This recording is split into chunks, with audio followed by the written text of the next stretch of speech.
آج یوم یکجہتی کشمیر کے موقع پر پاکستانی عوام اپنے کشمیری بھائیوں کی قربانیوں کو سلام پیش کرتی ہے، جو گزشتہ 75 ایئرز سے بھارتی جبر برداشت کر رہے ہیں۔ 5 اگست 2019 کو بھارتی حکومت نے اپنے غیر قانونی اور یک طرفہ اقدامات سے کشمیریوں کو دبانے اور ان کو اپنی ہی سرزمین پر بے اختیار اقلیت میں تبدیل کرنے کی ایک نیا باب کھول دیا ہے۔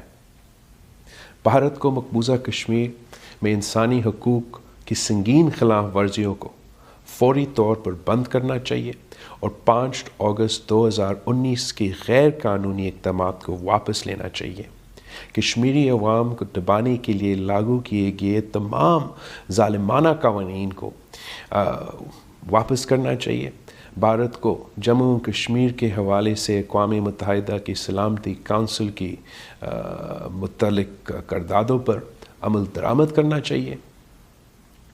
میں اپنے کشمیری بہن بھائیوں کو یاد دلانا چاہوں گا کہ جب تک عوام بھارتی مظالم کا شکار ہیں، پاکستان خاموش نہیں بیٹھے گا۔ جموں و کشمیر کا تنازع پاکستان کی خارجہ پالیسی کا اہم ستون رہے گا۔